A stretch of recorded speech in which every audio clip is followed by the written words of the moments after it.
உற்பத்தியும் முந்திரி உற்பத்தியும் நடக்குது, பட்டாசு தொழிலும் கொஞ்சம் நடக்குது.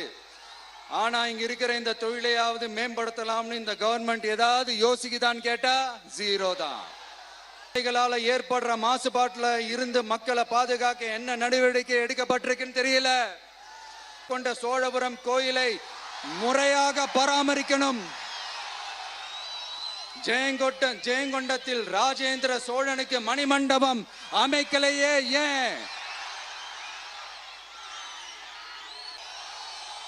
அரியலூர்ல இருந்து ஜெயங்கொண்டான் காட்டுமன்னார் கோயில் வழியாக சிதம்பரத்துக்கு ரயில்வே வழித்தடம் அமைக்கணும்ன்ற கோரிக்கை என்னாச்சுன்னு தெரியல. ஜெயங்கொண்டத்திலிருந்து கும்பகோணத்திற்கு ரயில்வே வழித்தடம் அமைக்கணும்ன்ற கோரிக்கை என்னாச்சுன்னு தெரியல. அரியலூர்னாலே முந்திரி உற்பத்தி தான் பிரதானம், அதனால முந்திரி தொழிற்சாலை அமைக்கணும்ன்ற கோரிக்கை என்னாச்சுன்னு தெரியல. இந்த மாவட்ட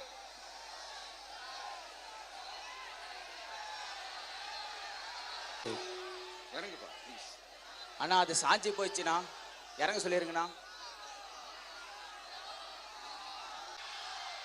இந்த மாவட்டத்தை சேர்ந்தவர் போக்குவரத்து அமைச்சராக இருந்தும் போதுமான பேருந்து வசதி இல்லையே ஏன்?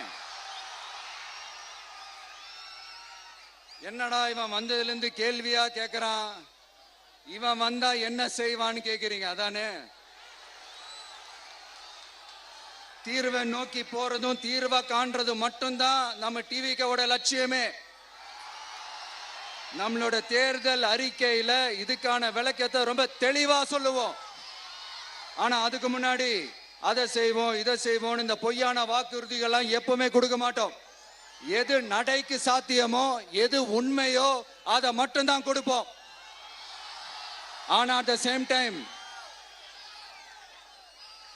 மருத்துவம், குடிநீர், ரேஷன், கல்வி, அடிப்படை சாலை வசதி, மின்சாரம், இந்த மாதிரி அடிப்படை விஷயங்கள்ல நோ காம்ப்ரமைஸ். பெண்கள் பாதுகாப்புல, சட்டம் ஒழுங்கு பாதுகாக்கிறதுல நோ காம்ப்ரமைஸ். சிம்பிளா நம்மளுடைய விஷன் என்னன்னு சொல்லணும்னா, ஏழ்மை வறுமை இல்லாத தமிழகம், குடும்ப ஆதிக்கம் இல்லாத தமிழகம், ஊழல் இல்லாத தமிழகம், உண்மையான மக்களாட்சி, மனசாட்சி உள்ள மக்களாட்சி. கான்பிடண்டா இருங்க, நல்லதே நடக்கும், வெற்றி நிச்சயம். மீண்டும் சந்திக்கும் வரை நன்றி, வணக்கம்.